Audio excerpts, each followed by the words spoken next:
back to the show. Today we have a returning guest, well, somebody who we've talked to before, Jeremy Whitley. He is currently running a campaign over on Zoop, and it is a flip book. It's Slay and the Girlfriend Survives. It's a double first issue, and like I said, it's a flip book. But he is here with us this evening to tell us more about it and else he's been up to. And so let's bring him in and get this all started.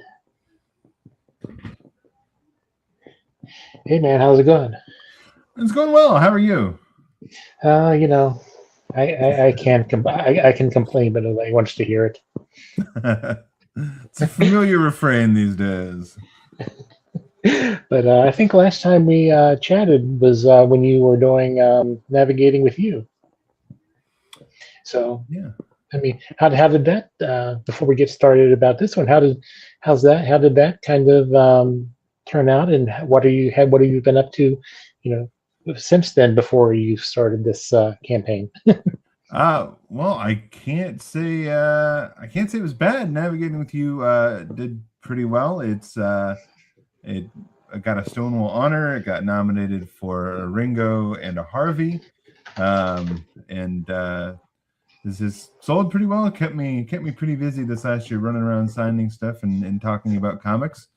So definitely pretty well, enough that hopefully I picked up some new readers who are checking out some of my older stuff, and hopefully check out the new stuff too.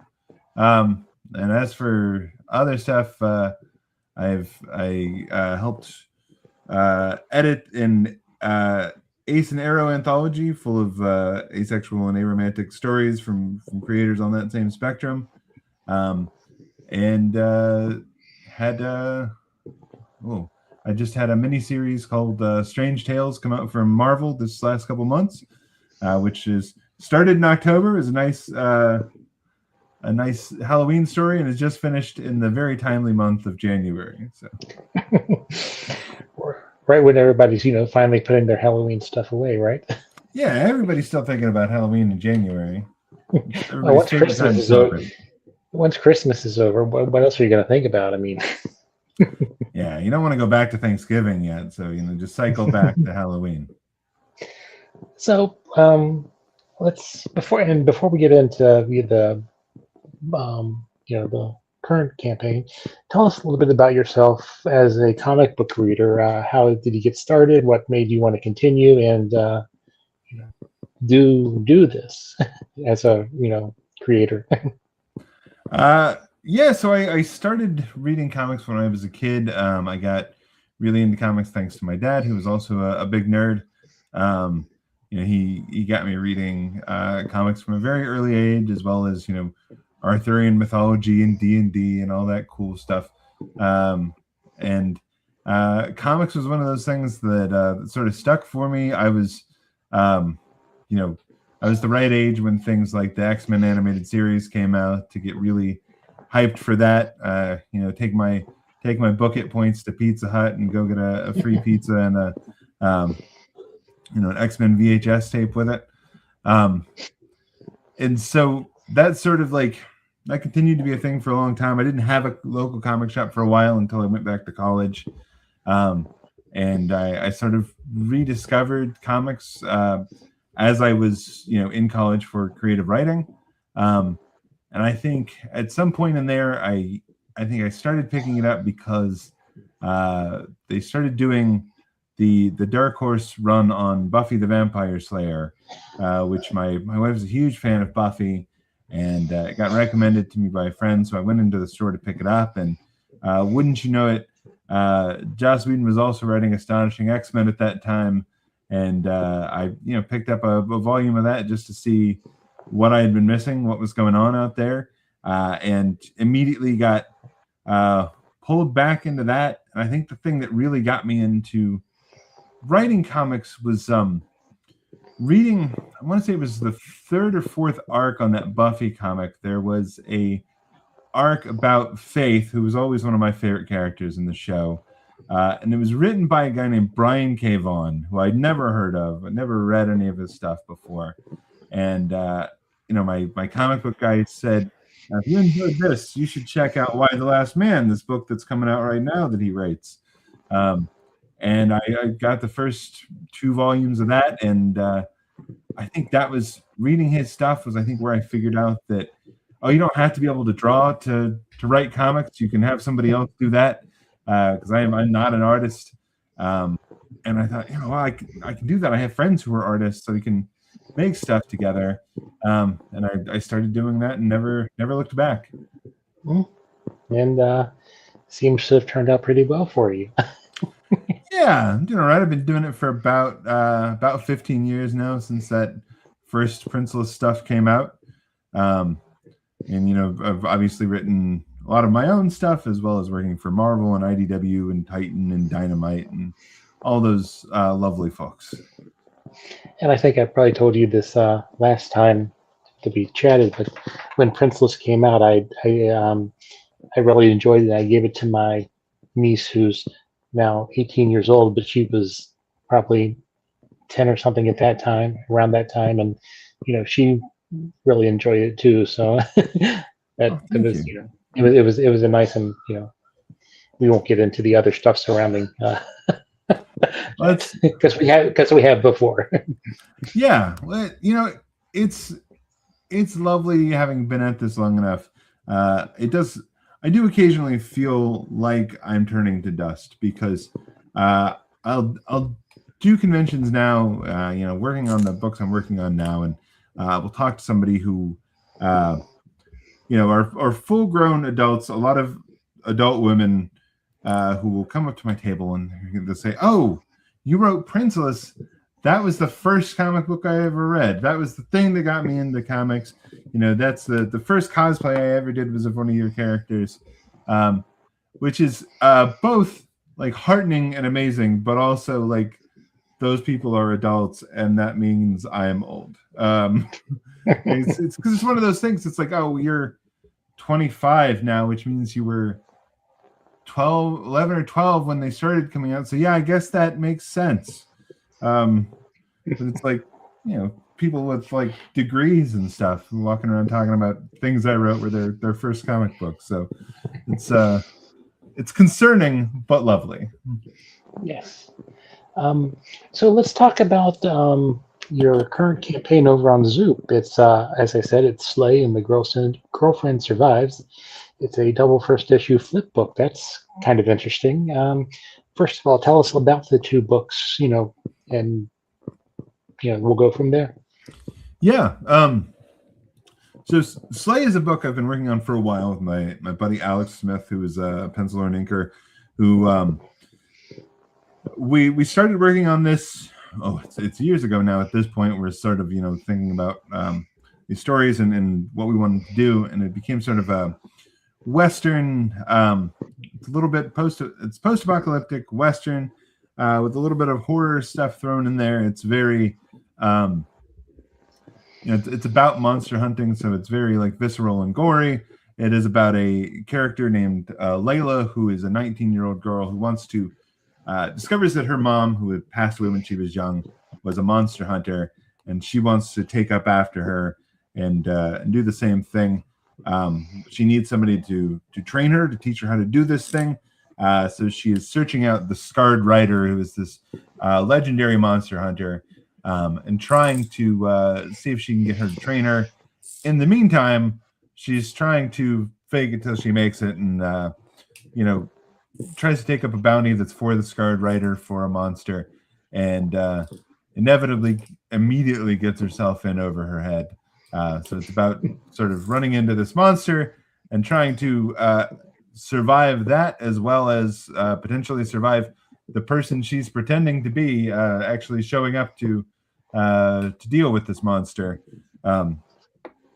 So it's a little bit of everything. There's a little bit of mentorship stuff in there, a little bit of sunny, gloomy character dynamic, a lot of it's a lot of fun, and I think the first issue of a big story in a big world, and we paired that because we've been working on this one for a long time, and I've been talking to the guys at Zoop about doing it, and they said, we'd be happy to do it.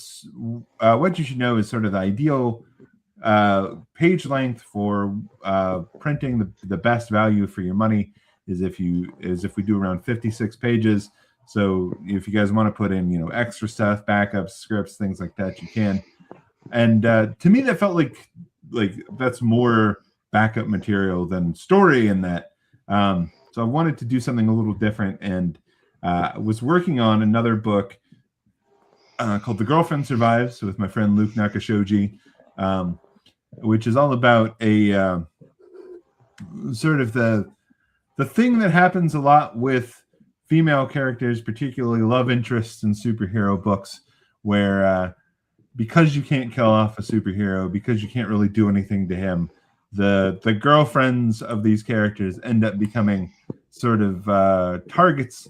They end up being as Gail Simone coined the phrase, fridged, murdered and put in refrigerators, and those sorts of things. So this is about a girl who is sort of unknowingly the girlfriend of this secret identity of this superhero who becomes targeted by his arch nemesis.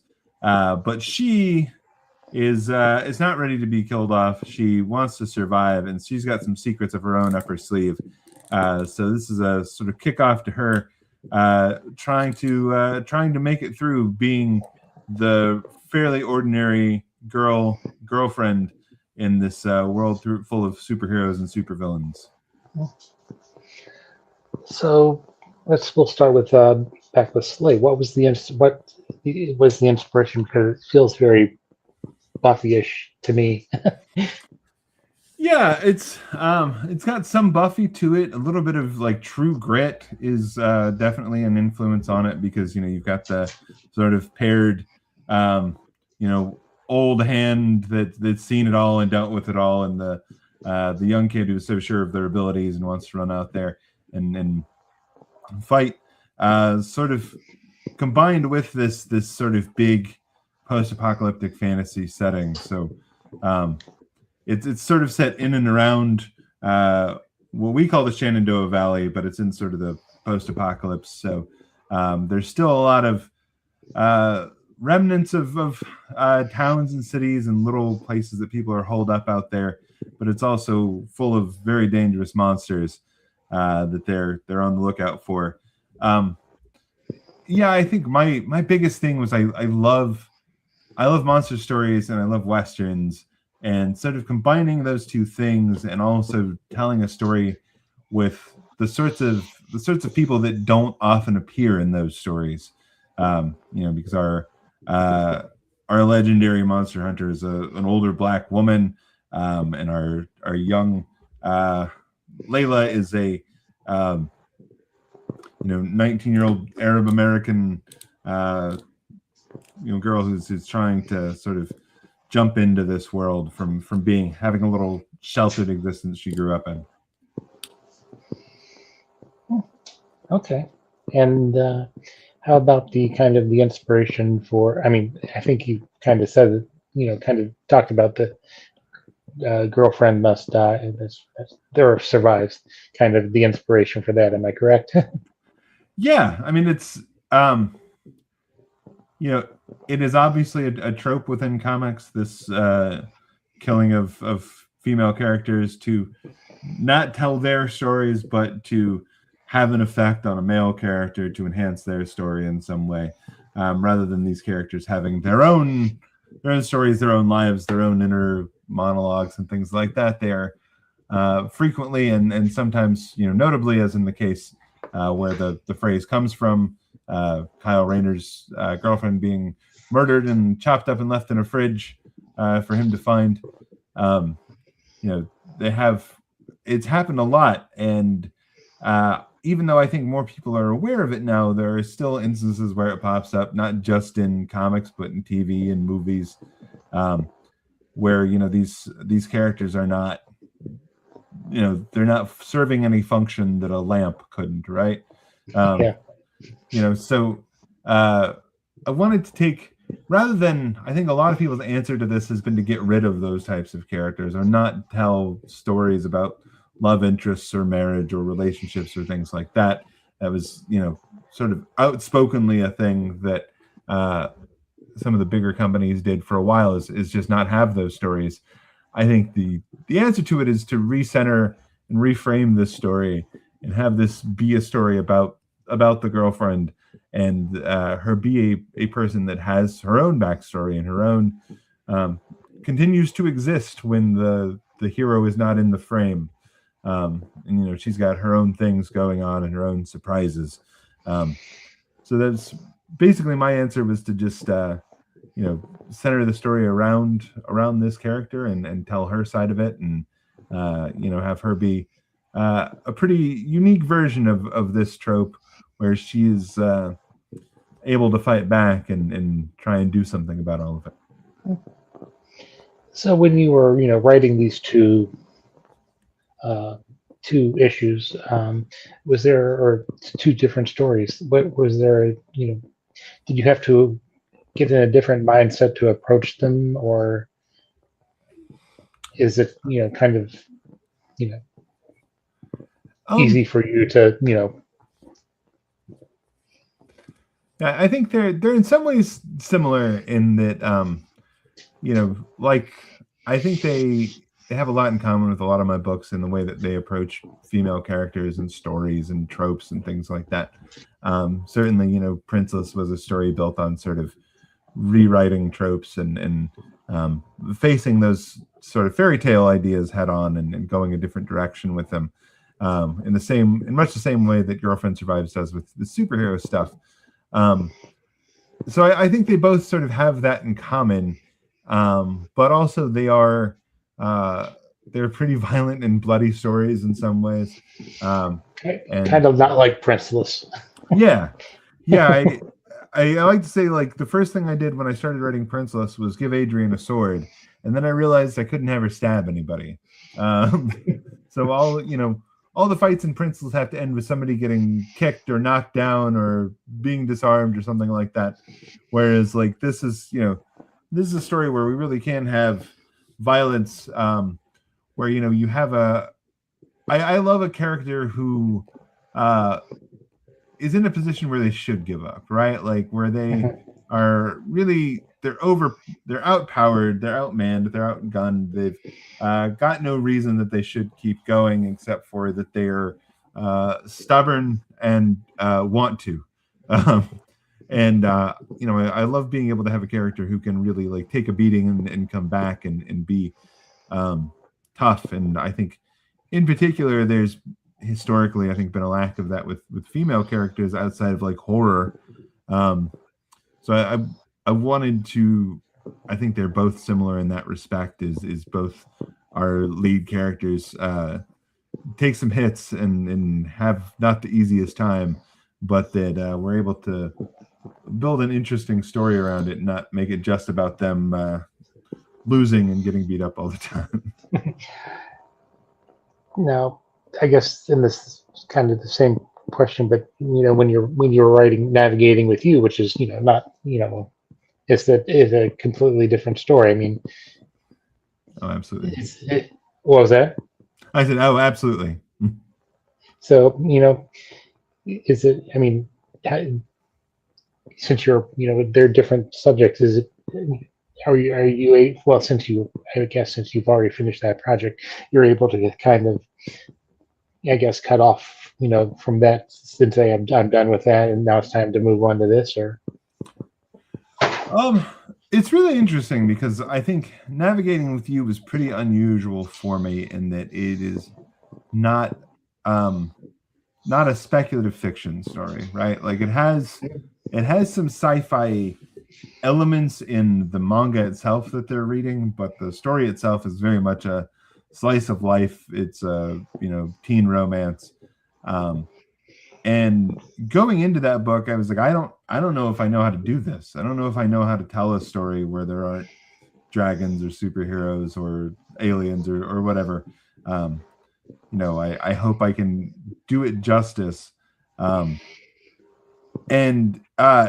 it was difficult at times, but I think it's a case where I think that teaches you even more how important just knowing your characters is, because getting in that voice and letting people really know who the characters are and knowing what the characters would do in these situations, I think makes it so much easier to write slice of life and romance stuff like that and do something that still feels big and good and original, and then find your way back into writing stories like this that you can, I think you can learn something from spending that much time on character, and how much more your other types of fiction benefit from writing stuff that's really hard character based and slice of life. So, are these both going to be like limited series? Are you going to, try to continue to do them in like seasons, or do you see them as ongoing? Girlfriend Survives is definitely a mini series. I have the whole thing written. I think we're talking about 5 issues on that. But I have a real sort of like finality to where I want that one to go. I know what I want that story to be. Slay is much more open. I think much more of like it's a big world and a big series that I'd like to do more stuff with. And I have some feelings about where I might be able to do that. But yeah, that's definitely something that I'd like to find a home for, where I can build it out bigger. I would love to keep doing stuff like this flip book and crowdfunding. Crowdfunding gives me a bit of indigestion generally, just because it's a lot of checking numbers and hoping people jump in, hoping people like what you're doing. So it's a bit nerve-wracking for me. But there are a lot of stories that I think I'd love to give the same sort of treatment and get out there one way or another. Now you've done crowdfunding on Kickstarter, right? And this is your first time working with Zoop. Was there kind of a reason? Did you want to try out Zoop? I think you said they maybe approached you, or yeah. So I have worked on Kickstarters before. The most recent one I did, I was just sort of helping. It was not the primary on it, but I co-edited the Ace and Arrows anthology, which we funded through Kickstarter, which essentially I got to be a cheerleader there, which was nice, but didn't have to deal with a lot of the back end stuff, which is what I really don't like about crowdfunding. I don't like having to spend hours at the post office figuring out postage and having people mad at me because their book didn't get to them. Those are things I'm not a huge fan of. And that to me was the appeal of Zoop, is that Zoop had options that they will handle all that stuff. That they will go ahead and work with the printer. They only do comic crowdfunding, so they have a comics printer that they work with pretty regularly that they know, and they have a lot of know-how behind the actual shipping out and getting stuff to folks. Because I'm in the business of writing comics because I love writing comics, not because I love spending time in the post office. Really? Yeah, I'm not a big half-hour calls to printers in China and sitting in the post office trying to make sure my postage is right on 400 packages. So with the Zoop campaign, what are you kind of offering as incentives, or for people to support your book? Well, we've got quite a few things. The big one, obviously, is the book itself. We do offer it digitally, but I really love the physical flip book aspect of it, because it is a artifact that's unique to this crowdfunding, right? Like we will certainly be trying to continue these stories, but they will never be reprinted in this flip book format. You'll never anywhere but here be able to pick it up and get both of these books at the same time. So it meant a lot to us to try and make something that would be unique to the folks supporting it. We offer that, as well as we have a variant with 2 covers that our colorist on Girlfriend Survives, Jamie Noguchi drew both of those, and they're very good variants. You can get one or the other or both. We also offer them signed, and we have art prints of the covers too, which both covers I think are beautiful. I would highly recommend people to check out those art prints.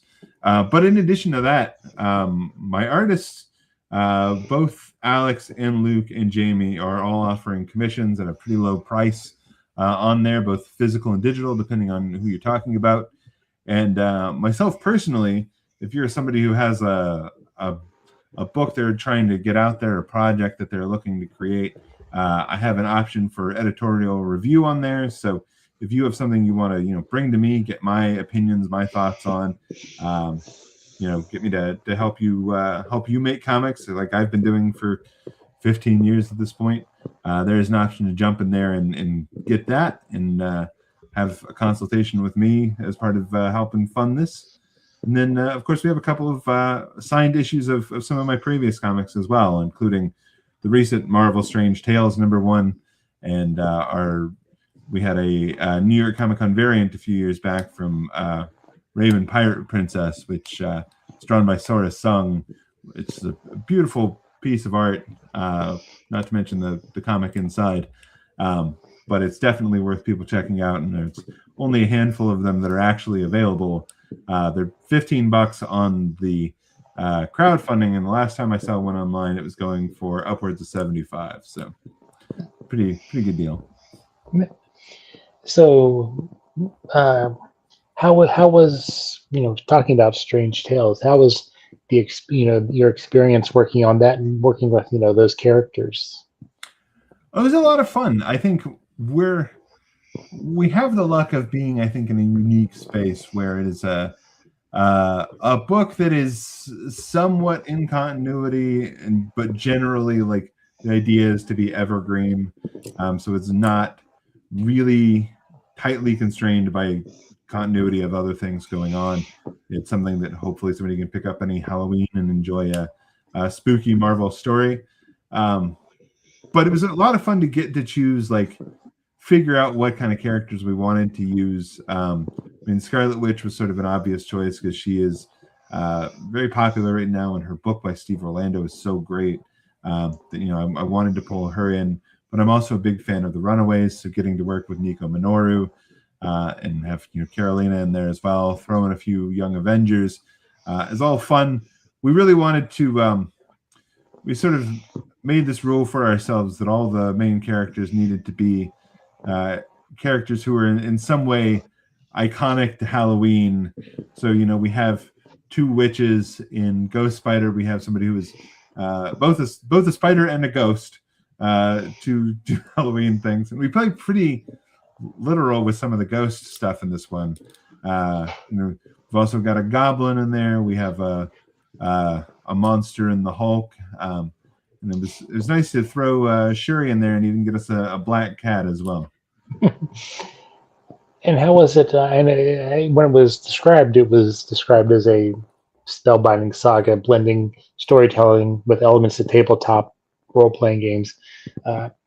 How do you feel that you incorporated those elements, and did you have to? Are you a role player? Do you do stuff like that, or did you have to kind of do some research on that? Oh yeah, I'm a role player. I don't play as frequently as I would like to, but getting to sort of work role playing into this story was a lot of fun because it starts sort of with a cursed role playing game that sort of throws them into the first adventure that we go into, and we get to bring back some of those elements later on as we got to do some cool variant designs for some of the characters in different versions of their costume as types of D&D characters. One of my favorites is that the outfit that Bailey designed for the Scarlet Witch that's on that cover of the variant cover of #1 that has Wanda in sort of scarlet armor with a giant sword as our Dragon Slayer Wanda. And that was a lot of fun to sort of get to play with those elements. And obviously, I think anything that involves luck and dice crossing over with the Scarlet Witch is always a lot of fun to play with. And I believe I probably asked you this when we talked almost a year and a half ago, but having these other creative works under your belt, how do you feel that you've grown, not only since you began, but since the navigating with you times?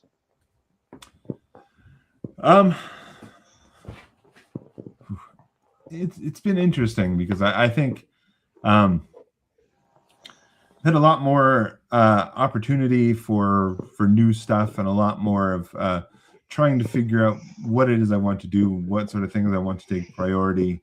It's a lot more. I think the more you write, the more you end up having to be choosy about which projects you want to pursue and which ones you have to say no to or sit on the back burner. And I'm more determined than ever to get stuff out there and make things. Though I do find that I spend less time trying to chase down IP jobs generally, and a lot more time trying to find a way to make the things that I create that I'm excited about a reality and get them out there in the world, which is sort of what the whole Zoop thing is about. Yeah. So is there, anything else about the Slay or the Girlfriend Survives that you wanted to make sure that people knew about, because there's about almost 15 days at this point when we're talking, there's about 15 days left in the campaign, and you're I'm not going to do math, but you're way over halfway to your goal. Yeah, we're about 70% of the way there at this point. Right, just short of 3,500. 5,000 is our goal. Yeah, I am excited. I want to to make that last little bit there. I would love to find ways and to continue doing this, because I have a lot of other books, other ideas I'd love to get out there, and if this one is successful, then there will be it'll be fun to keep going and find new ways to push things out to people, because I've always got more stuff. It's just a matter of finding a way to get it out there. So if people loved, even if they love Princeless and they don't necessarily see themselves as horror fans, or they don't know if they would love this stuff, if you're a fan of my work, I would say that these books have a lot in common, even if some are quite a bit bloodier than the others. And it would be great to give them a chance, and hopefully that'll lead to more stuff getting out there as well. And are you currently reading anything, we'll say comics wise, or even, actual books that you are enjoying and would like to suggest? The biggest thing I've been reading right now, I've gone through a lot of stuff I was reading. I've been reading a lot of Usagi Yojimbo, which was one of my blind spots in comics. I had not read any of Stan Sakai's Usagi Yojimbo stuff. I've been sort of plowing slowly through that. But the other thing that's sort of like really caught my imagination recently is started reading the manga Witch Hat Atelier, which is something that I had sort of written off as another book about school for young witches, or witch academia stuff, but really has this. First of all, the art is absolutely gorgeous on this book, but it has this really well thought out, well designed magic system to it, that sort of they tell you how it works, but also leave a lot of room to build stuff on it, and everything sort of follows logically from this magic system, and you learn all sorts of cool things as you go, and just has this huge mythology that feels so well developed and well drawn out that as they add things in as you go, I find myself just wowed by how it all fits together and how it all makes sense, and it's clear that they had sat down and planned this whole world out before they started writing it. But I keep waiting for the volume of that I read that isn't, a 10 of 10. But I haven't gotten there yet. They've all been great. And who are the writers who inspire you as a creator, or do you? I guess Who do you look to? Who do you feel? You learn more about the craft when you are looking at their stuff. That's a great question. I've always been a fan of Gail Simone, as the cover to Girlfriends Arise will attest to you, for standing on a pile of refrigerators. I'm a huge fan of hers, and she does a lot of really interesting stuff. I follow her wherever she goes. I love both Kelly Sue DeConnick and Matt Fraction are folks who are hugely influential to my work, and who are just generally wonderful people. I think the other one that I think when I look at comics, there's a lot of folks who I think are great writers that I don't really see myself writing like they write. And then there are the people that, like, I read their stuff and I go, oh, like, that's really good. I think I could do that.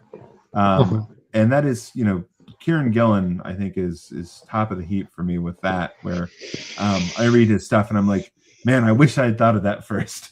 So I really love that idea. Okay. So,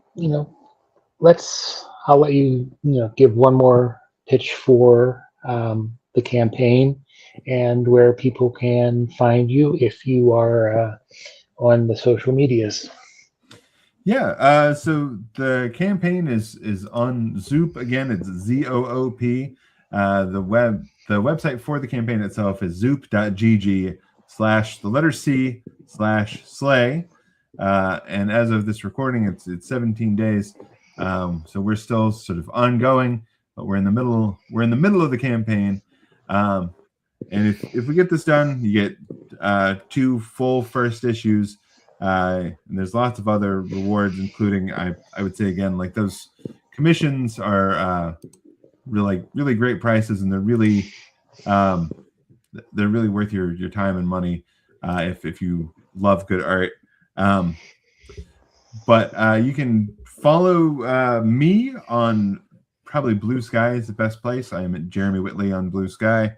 You can also check out my website, which is jeremywhittley.com, and check out my podcast as well, which is about horror movies and politics. It's called Progressively Horrified, and it's all about trying to find progressive messages in politics in horror movies. And it's not as serious as it sounds. It's a lot of fun if you like either of those things, especially if you like one of those things and are scared to watch the other one. Okay. Currently politics is very scary, so I'd rather watch a movie and know that it's not real life. Well, yeah. And so, I mean, you can come listen to our podcast and find out whether or not Jaws is feminist. So, yeah. Important questions of our time. Yes. Well, I want to thank you for taking the time to chat this evening, and we will continue to follow the campaign over on Comic Watch and our weekly crowdfunding roundup every Saturday morning, and this interview will be posted there. And if there's anything else we can do to help you in the meantime, then be sure to let us know. Well, thank you so much. I appreciate it. And we'll have to have you back next time you have something new to talk about. Absolutely. All right. Well, have a great evening, and we'll be in touch. You too. Thank you.